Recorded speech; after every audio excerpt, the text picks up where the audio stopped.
Somebody's getting it, somebody's getting my love. Somebody's getting it, somebody got it. Somebody got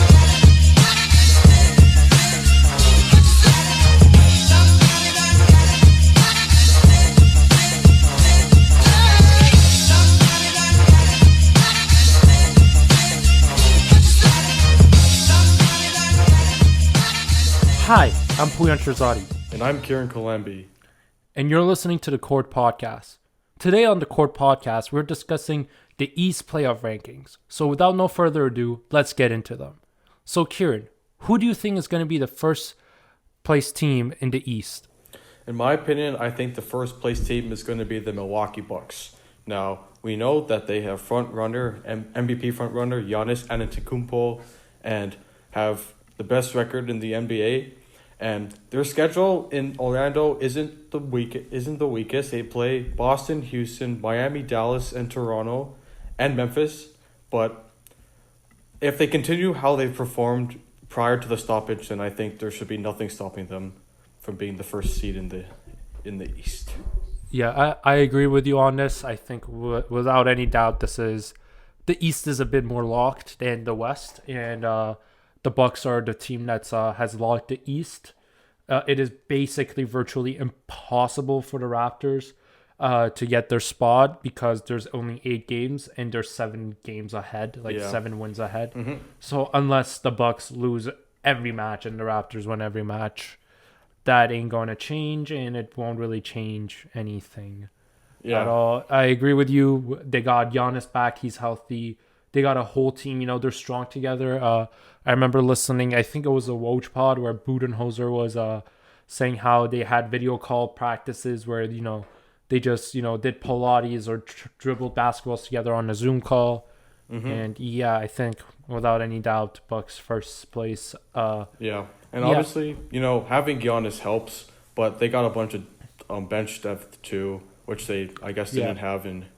They got more depth than they didn't have. They got a bit deeper than last year. You can argue about that, but they have lost a key player in Malcolm Brogdon. Mm-hmm. But in the regular season, they haven't shown any loss, and Wesley Matthews is covering a bit of what Malcolm did.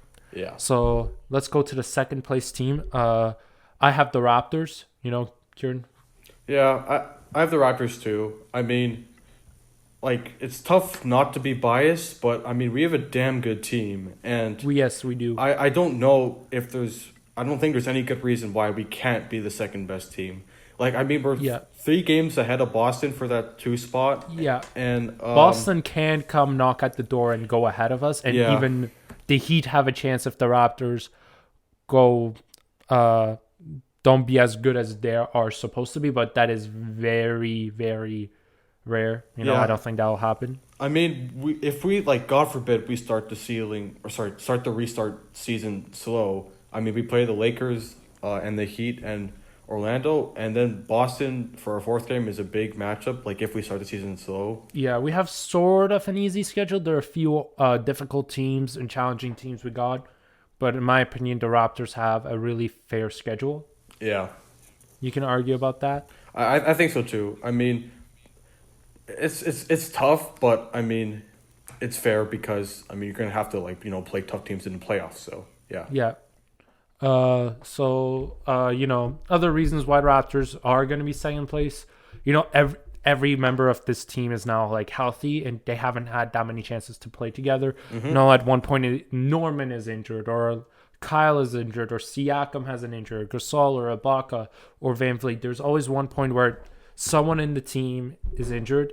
Other factors as well include skinny Gasol, muscly Lowry, and my favorite, muscly Chris Boucher. Chris Boucher put on 25 pounds. And I know he is not, a starting caliber player, but he's a major key contributor to this team who's going to actually get maybe quite a bit of minutes compared to last year in the playoffs. And obviously, I mean, this isn't the playoffs yet, but this team, has experience. I mean, basically all these guys, maybe except for they got that championship mentality as well. Yeah, exactly. They all know what it takes, and I guess they know that their playoff spot is locked up, but I mean, they're not going to, like, take it easy during this Orlando period before the playoffs start. Yeah, I agree with you. So next up, Kiran, who do you have in the third spot? So in the third spot, I have the Boston Celtics. And like I said, they're right on our tail. And, they got an easier schedule than the Raptors do. I mean, like, they play Washington and Portland, which are two quote-unquote easier teams that we don't play. But, Portland is not an easy team, to be honest with you. Portland is a difficult team to verse. Yeah, for sure. But, I mean, Portland's easier to face, like, with all due respect, than, than the Sixers or Bucks. Or, I mean, they don't play the Lakers. They don't play Denver. We play those guys. I do agree with you that the Celtics have an easier schedule. Like, they don't verse as many Western Conference teams as the Raptors do. Mm-hmm. They only verse Bucks and their only difficult, challenges would be Trailblazers in a way. Yeah. With Bucks, Raptors, and sort of Heat. Mm-hmm. Only two West teams to verse with Trailblazers and Grizzlies, but yeah. Yeah. Go on. And Celtics roster is pretty deep, and if Kemba and Hayward and Tatum, they all come out firing, then I mean the Raptors better watch out, and every other team should watch out too, because this team could go deep in the playoffs. Yeah. I was planning to agree with you, but I'm gonna change my mind. I'm gonna put the Heat in the third place. Okay. Just to switch things up. A bit. I know the Celtics have an easier schedule, but the Heat are versing the Pacers twice, and I'm not saying the Pacers are a bad team.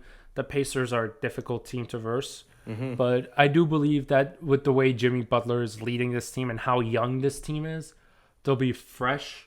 And they got some good veteran leaders in, Jimmy, Iggy, and Dragic.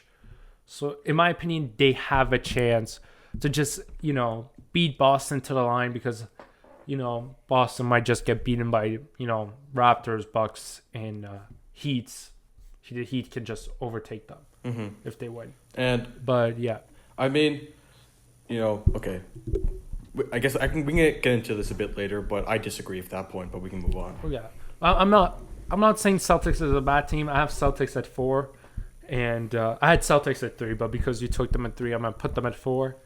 And I believe that they can overtake any team in the league. But I just don't. I feel like they need more chemistry. Even though this team, some members have been to the finals, like the Eastern Conference Finals, many times. Mm-hmm. They got Hayward and Kemba, who are skilled past All-Stars and current All-Stars, and even though they do have easier opponent than the Heat, I just think that this, like, the Heat are going to be more ready. They're going to be more prepared. Mm-hmm.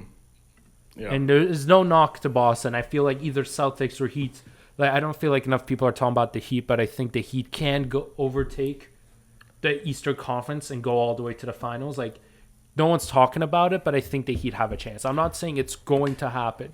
Yeah, but they have a fighter's chance. They have a chance. I mean, like you said, this is a pretty young roster, other than Butler, and most of these guys haven't played, most of these guys don't really have much playoff experience. And I mean, I like Boston's chances more just because, they have a better team, in my opinion. But if as you said, the Heat, they have a bunch of young guys and they're all fresh and everything. If they get hot, then watch out. The thing is that I mean, offensively, the Heat are pretty good, but defensively, I just don't know if, they'll be able to stop the firepower of Giannis, the Raptors, Boston, even Philly in the playoffs. And, they have a pretty good record against the Bucks in regular season, but I mean, in the playoffs, it just means more. And I don't know if, like, these young guys have what it takes. And obviously, Bam Adebayo. The Celtics team has what it takes to go past the Bucks. The Celtics team? They lost to Bucks really badly last year, and I know you can argue that there was no Kyrie, but the Bucks came out to bite them in the ass, and I just don't think the Celtics have what it takes to beat the Bucks in any situation. I know they're talking about how Jason Tatum is a rising star and all that. And no disrespect, he's a good player, and they got Jaylen Brown, Marcus Smart, Hayward, Kemba. They're just not a deep team.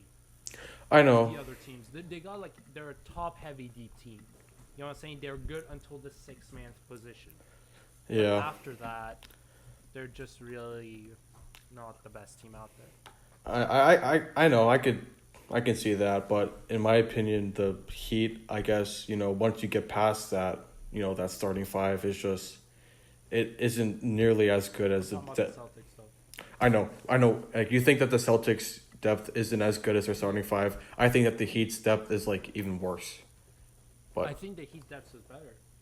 Mhm. The Heat has way better depth. Like the Heat have players that can actually make a difference. I know they got some of the young players, but they also have some experienced players there too. You know, Myers Leonard, Kelly Olynyk, they're actually pretty decent guys to have. Same with Jay Crowder, Jay Crowder was the part of those Celtics teams that went to the conference finals. And you got Andre Iguodala there too. And I know you can argue Kendrick Nunn, Tyler Hero, Bam Adebayo, they're a bit too young. Same with Derrick Jones Jr. and Robinson. But I feel like they still have what it takes. I know that's fair. That's fair. And obviously Olynyk and Crowder and obviously Iggy, they all have experience in the playoffs, but like I said, and no knock to Bam, because Bam is one of the best defensive players in the league, but I just don't know if this team has what it takes defensively to go all the way and make it to the finals. I understand. In a normal league situation, Kiran, I would say the Heat don't have as much of a chance, just because I know Jimmy, but I really do believe in Jimmy in a situation like this where he can lead a team in a short period of time to a W. I feel like in a longer stretch, it's going to be a bit harder for him, and he'll get it eventually in the future. But for the current moment, I'll do that. So, Kiran, do you want to go to number 5 right now? Yeah, so I guess for my 5th ranked team, I have the Philadelphia 76ers, and Okay. I think have the Pacers, though. yeah. Explain to me why you have the 76ers. I may be hyping them up a bit much based on, the workout videos I've seen of Ben Simmons, but I think that obviously we all know how underwhelming the season was and how terrible they've played on the road, but I think that they got, like in February, March, like right before the season ended, like they were really trending downwards, and they were 6th place, I believe, in the conference, which is definitely not where they expected to be before the season began. But I think that they got a well-needed 3-month break, and I think they're back and they're ready to prove their critics wrong. And they have a pretty tough schedule, but they have, I guess, not 5 wins, but they play the Spurs and Phoenix, which are easier opponents than, I guess, most other teams in the bubble. So obviously we know that they have playoff experience, like after what they did last year, and we know how talented this roster is. So I think they don't have Jimmy anymore, and they don't have JJ Redick, and I don't think people understand how important those two players were. Like I don't think Al Horford and Jason Richardson are the same as Jimmy Butler and JJ Redick. I know. Yeah, Al Horford hasn't been great this season, and obviously you can't really replace the production of JJ Redick's shooting, especially on a team like the Sixers. But I think that their defensively I think that their defense is going to take them a long way, and defensively, I guess they have a really strong unit, and they're going to be just fine. I think I agree with you on some aspects of that, but it's not going back to your Ben Simmons workout videos making you more hopeful. It's not my first time seeing this. It's like every time in the summer you see Hassan Whiteside shooting threes and you get excited. It's just to hype up people. It's the same with Ben Simmons. I don't think maybe he'll shoot 1 or 2 more threes, but I don't think I don't think he's going to do what people expect of him to do. And I know they've been talking about the new system where Simmons is going to be a power forward, but I don't think that's going to work at all, because who are you going to put at point guard? Like Raul Neto or like Jason Don't sleep on Shake. Don't sleep on my boy Shake Milton. No, man. Plus Furkan Korkmaz isn't that bad either. He could play point. board. He's a shooting guard. Can he not play point?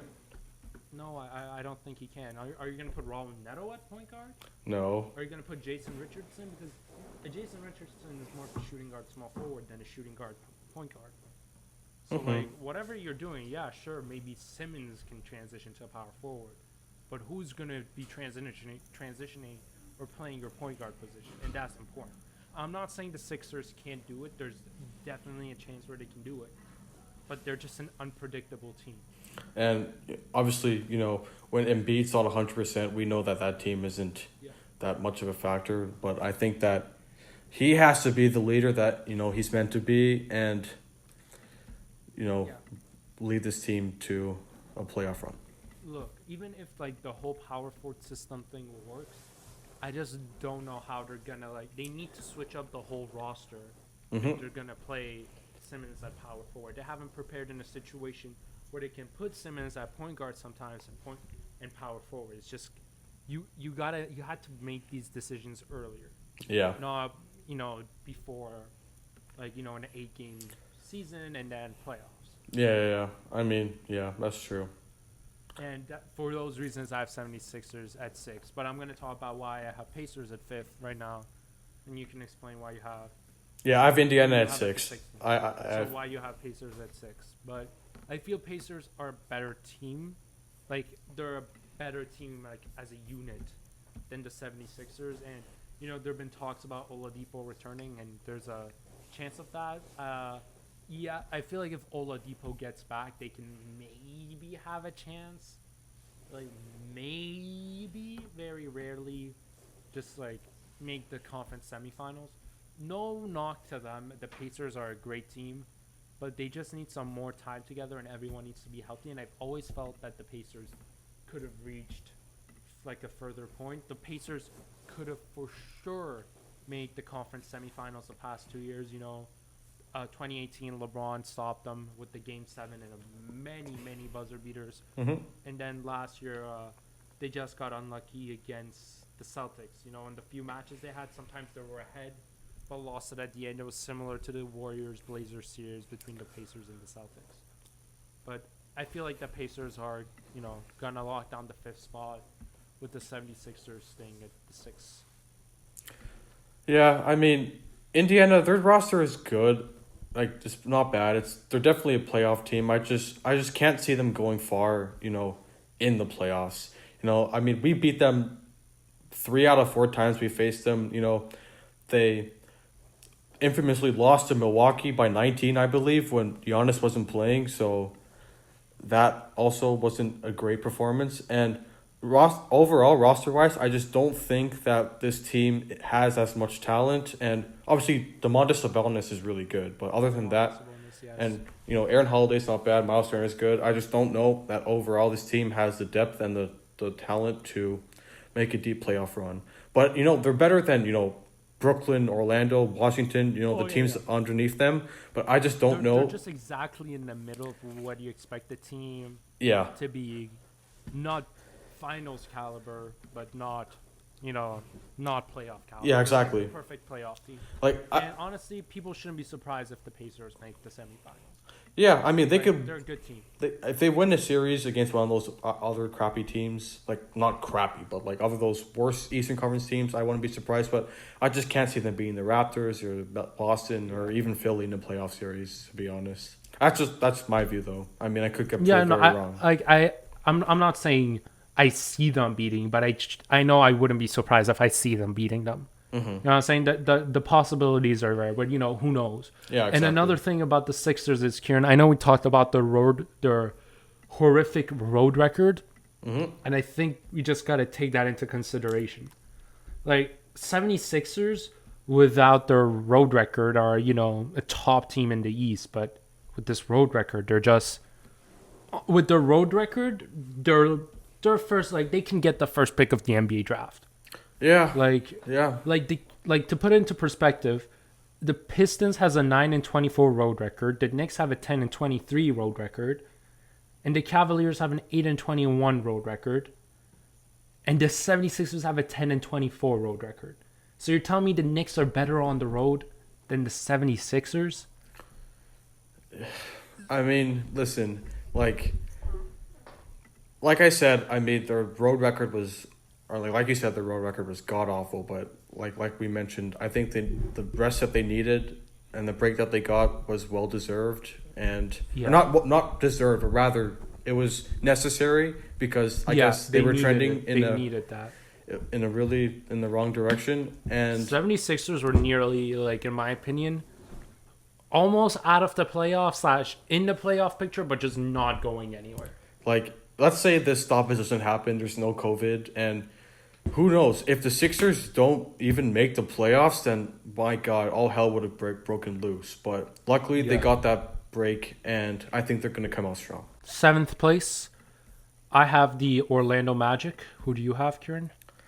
I have the Brooklyn Nets at 7, so So I'm gonna go first with the Orlando Magic, and why?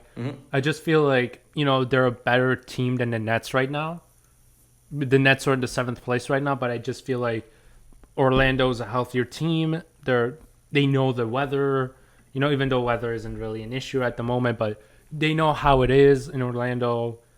They're a closer team. Most of these players have played more than 2 or 3 seasons together, and a young team that can do a lot but won't really go far. In my opinion, they'll just lose the first round, and they're there just for the sake of being there. But I don't see them going out of the playoff picture or going down to 8th. And Mo Bamba can show some potential of what he can be in the future. I know he gained some muscle, but we'll see how that'll affect this game. But that's why I have the Magic at 7th.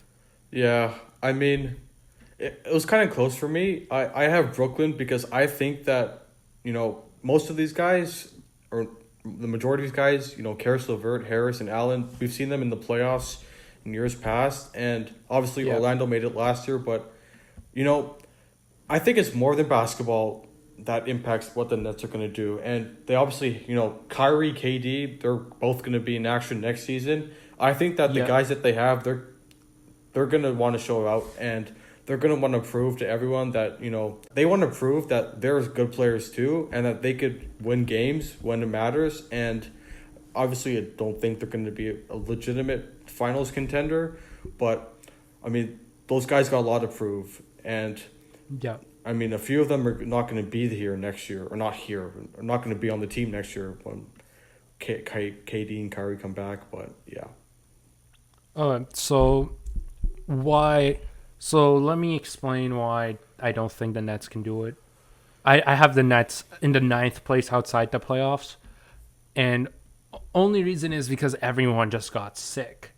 Like, Prince got sick, Dinwiddie got sick, and I'm talking sick by COVID-19. They got the disease, and that's just a bad thing. I hope they feel better soon and they come back.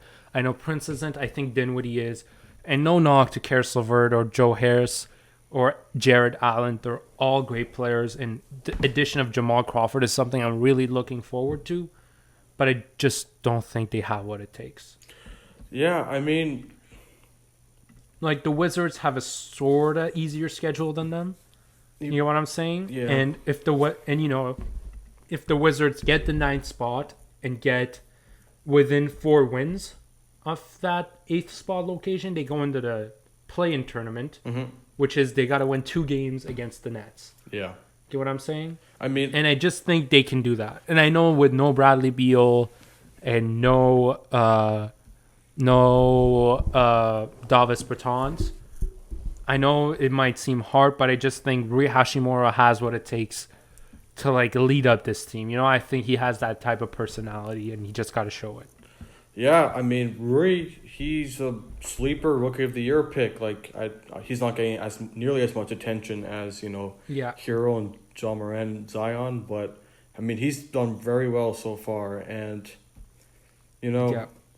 I mean, I don't know how far this team goes if Bradley Beal's not playing, and I don't think they make the playoffs. And I mean, if they get within 4 games, I think that Brooklyn, doesn't they put them to the side. I just don't think Brooklyn is ready. I'm not saying this is because of their talent. I just think because of what's happening to them. Mm-hmm. You get what I'm saying? Yeah, I get that. I mean, yeah, that makes sense. And Orlando, they got. And that's the reason why I think Orlando's going to overtake them. Yeah, you get what I'm saying? Yeah. Like, Orlando for sure is going to have the 7th spot locked down. But, yeah. Mm-hmm. I mean, listen, if Washington does make the playoffs, then I mean nobody's gonna expect them to do anything, and it'll be pretty, but it'll still be pretty impressive because they have to go through Philly, OKC, Milwaukee, Boston, and the Nets in Indiana, and the Suns who aren't great, but Yeah. like they don't have an easy schedule, and Yeah. I don't think it's gonna happen, like that their defense isn't amazing, but credit to them if they do make it. Yeah, but like here, let's look at the Nets schedule. The Nets got Magic and Wizards to start off with. Easier schedule to begin with. But then they got Bucks and Celtics, and I don't think the Bucks and Celtics are gonna let them beat them. Mm-hmm. And then we got the Kings and Clippers, and for sure the Clippers are not gonna let them beat them. But the Kings aren't gonna let down easily. They're trying to get that 8th spot. They're trying to get into playoffs. For the first time they have the longest drought in terms of playoffs. They haven't been in the playoffs since 2005-06 Yeah. or 2004-05. So no way they're gonna let go. And then you got the Nets with the Magic again, and then the Nets and the Trailblazers. And I feel like if the Trailblazers at the very last game need one win to get into the play-in tournament, they're not gonna go down easily. They're gonna fight till the end. Yep. And Nets is an easier team to verse right now than any other team for the Trailblazers. So I just feel like the Nets might be able to win, 2 or 3 max, but I just don't see them going any further. Yeah. And like you can argue about the Wizards' schedule as being similar to the Nets, but I just feel like it's going to be easier for them. Yeah. I mean, like, if I'm being honest, you may have convinced me to put Orlando over Brooklyn, like, just after thinking about it more. But They got the same record. I'm just gonna, stick with my guts, and I think that, Brooklyn has more to lose, and Orlando, if they can be a sneaky good playoff team, but I don't know. I think that I just don't know. It's tough to after 3 months off to think about these things and to hypothesize over what's going to happen. But Yeah. once they start playing a few games, I guess we'll have a better idea of how good they'll be. That is true. And we'll be back at this in almost a month from now, less than a month from now. Where Yep. We'll be talking about which team is going to go through, and we're going to look back and see at our predictions right now if were we right. Wizards the 8th spot team? Did the Nets get out of the playoffs? Did he take over Celtics' 3rd spot? Mm-hmm. And all that. But yeah, that's it for today's episode on the Eastern Conference standings of what's going to happen by the end of the 8-game season. Kiran, do you have any other comments? I guess to finish things up, I mean, like we discussed, about the Heat and their young talent and whether they'll be energized going forward. But I think that, Milwaukee, Toronto, and Boston, those are the 3 legit teams to beat in the conference. And Yeah. it's going to be tough. I don't know who's going to make the conference finals, but, if it's not 2 out of 3 of those teams, then I'll be kind of surprised. Yeah. I agree with you. Like, I mean, I was hyping... I think he'd have a chance over the Celtics. But yeah. Yeah, like I was hyping up... I don't think they'll make finals. Like, I was hyping up Philly earlier, but I don't know if they have what it takes to make the conference finals. I just think that they can beat, Miami in a series. But Yeah. Yeah. Okay. Okay, man. Thank you for listening, everyone. You can listen to this podcast on YouTube, Spotify, Apple Podcasts, and our website as well. All links in the description. And please follow us on Instagram, Twitter, and TikTok at The Court Podcast. And yeah, I'm Pouyan Shirzadi. I'm Kiran Kilambi. And thank you for listening, and have a good day.